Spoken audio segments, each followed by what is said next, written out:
La confiance en soi est la force qui nous pousse à agir et à sortir de notre zone de confort pour atteindre nos objectifs. Quand on manque de confiance en soi, l'adage qui dit que qui ne tente rien n'a rien résonne comme une triste réalité. En tant qu'être humain, notre confiance en soi fluctue avec le temps et en fonction de l'estime que l'on supporte. La confiance en soi est un peu le moteur sans lequel on passe à côté de notre potentiel encore inexploité. Alors, comment savoir si l'on manque de confiance en soi? Quelles en sont les causes? Quelles en sont les conséquences? C'est ce dont nous allons parler dans cette vidéo.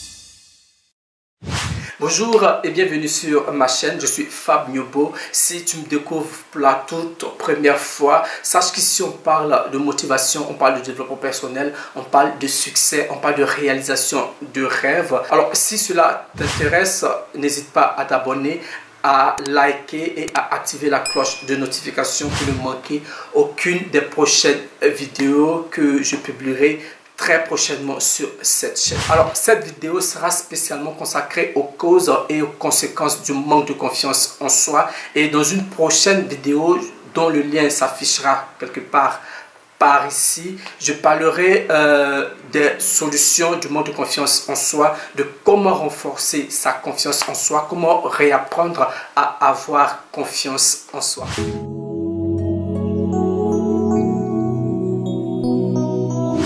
Il faut dire que la confiance en soi est le fait de croire en sa capacité à agir face à une situation. Elle peut aussi se traduire par le fait de constater à un moment donné que l'on a les ressources nécessaires pour affronter une situation à venir. Elle prend aussi ses racines dans l'opinion qu'on a de nous-mêmes et dans nos expériences passées. Lorsqu'on a une faible confiance en soi, on ressent des difficultés à passer à l'action car on a l'impression de ne pas être à la hauteur face à ce qui nous attend. Qu'une situation difficile à venir concerne le couple, le travail ou même un projet personnel, on a l'impression de ne pas être capable de la surmonter. Le manque de confiance en soi est donc lié à la peur de l'échec d'un projet ou d'un objectif, laquelle peur provoque un bouquet d'émotions parfois très désagréables qui nous poussent vers le repli sur soi, la fuite ou même la dépression.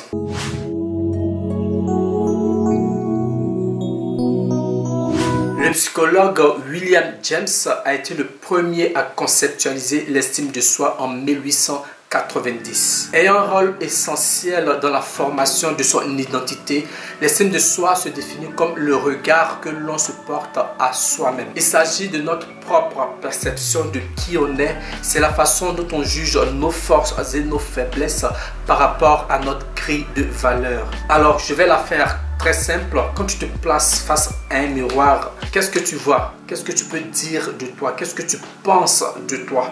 Je suis fort, je suis beau, je suis grand, je suis intelligent, je suis capable de faire telle ou telle chose, je vais y arriver, je dois y arriver. C'est toutes ces informations, toutes ces idées que tu as de toi, tout ce que tu penses de toi-même, c'est ça l'estime de soi. Il y a un adage qui dit que de la manière que tu te vends, c'est comme ça que l'on t'achète. En d'autres termes, on t'achète au prix auquel tu te vends. Ça veut dire que si tu te donnes de la valeur, tu te donnes du respect, tu te donnes de la contenance, c'est clair que les gens en face de toi te donneront respect, valeur, de la considération. D'accord? Cela va de soi. L'estime de soi est donc la mesure de ce que l'on pense valoir par rapport au monde. En gros, la confiance en soi puise donc sa force dans l'estime de soi. Et c'est parce que l'on perçoit nos qualités à leur juste valeur que l'on se sent apte à affronter une situation nouvelle. Et le manque de confiance en soi survient donc plus facilement quand on a une faible estime de soi.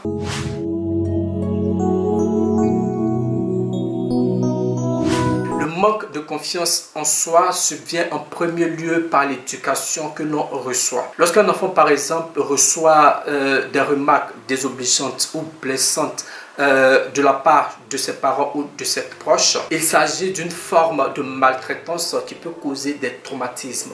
Être blessé ou ridiculisé devant d'autres personnes, que ce soit par des mots ou par des gestes. Voir son intelligence et ses aptitudes constamment remises en cause constitue pour les enfants des violences psychologiques qui mettent à mal l'estime qu'ils ont d'eux-mêmes. Il est donc très important de savoir valoriser les efforts des enfants, de pouvoir les encourager et de les aider à se développer et à grandir.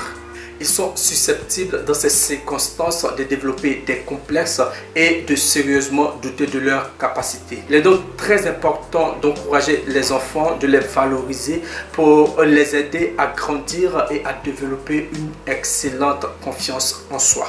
Selon la psychopédagogie, nous renforçons ce sur quoi nous centrons notre action. Et donc, si un enfant reçoit en majorité des remarques négatives, il va associer cela à un manque d'amour de la part de ses parents et les fondements de son estime de soi seront naturellement fragilisés. Parmi les autres éléments pouvant ébranler l'estime de soi durant l'enfance, on peut retrouver un sentiment de rejet vécu par l'enfant, un manque d'intérêt des parents perçus par l'enfant, un traumatisme vécu, un environnement d'insécurité, un parent dysfonctionnel entretenant une relation toxique avec l'enfant, un parent qui exerce trop de contrôle sur l'enfant, des violences physiques ou même sexuelles. Lorsqu'un enfant subit ce type de situation, les séquelles psychologiques s'imprègnent dans le temps. Alors, il grandit en intégrant la croyance selon laquelle il n'a pas ou a peu de valeur et se sent inadapté ou comme un bon à rien. Alors, pour contrer ces émotions négatives, son inconscient va développer des mécanismes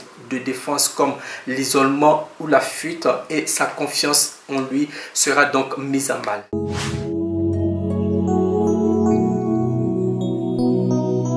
Quand on manque de confiance en soi, la vie est teintée d'émotions et de sensations qui peuvent être difficiles à vivre sur le long terme.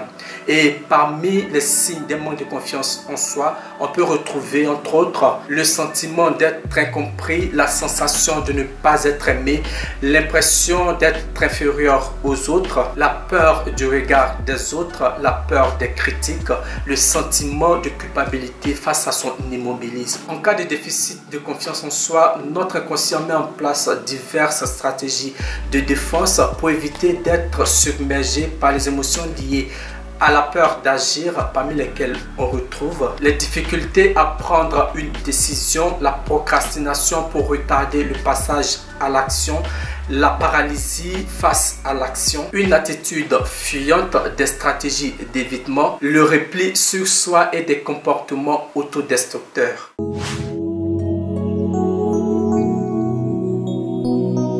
Le manque de confiance en soi impacte tous les domaines de notre vie jusqu'à l'altération même de notre santé mentale. Des dysfonctionnements peuvent apparaître comme le syndrome de Peter Pan qui se caractérise par le refus de grandir et la peur des responsabilités liées à l'âge adulte. En amour, étant plus influençables, les personnes ayant un manque de confiance en elles sont la proie des manipulateurs. Ce sont ces personnes-là qui sont les plus victimes des pervers narcissiques. Et elles auront d'autant plus de mal à s'en défaire du fait de leur incapacité à agir. Au-delà de ce risque, le fait de rencontrer de nouvelles personnes et d'engager une discussion n'est pas une messe à faire pour une personne qui manque de confiance en elle. Beaucoup préfèrent abandonner l'idée et de ce fait, on se ferme aux opportunités d'une possible belle histoire d'amour. Sur le plan professionnel, le manque de confiance en soi peut être un frein à notre carrière car ce déficit nous empêche de sortir de notre zone de confort et de grow up, c'est-à-dire de monter les échelons. Alors qu'un nouveau projet intéressant se profile, on va préférer ne pas se manifester par peur d'échouer. Aussi, lors des réunions, par peur d'être jugé, on fait preuve de tellement de discrétion qu'il est difficile pour nos collègues et nos responsables de percevoir notre vraie valeur. Qu'il soit temporaire ou aléatoire chez certains ou permanent chez d'autres, le manque de confiance en soi touche toutes les classes sociales et toutes les générations, aussi bien les hommes que les femmes. Mais la bonne nouvelle est qu'il existe des moyens ou des méthodes pour réavoir confiance en soi et même l'améliorer. Voilà, c'est la fin de cette vidéo. J'espère que tu as appris quelque chose. Si c'est le cas, n'hésite pas à la partager, à liker et à t'abonner. Et aussi, dis-moi en commentaire ce que tu en as pensé. Et moi, je te dis à très bientôt pour une nouvelle vidéo. Bye!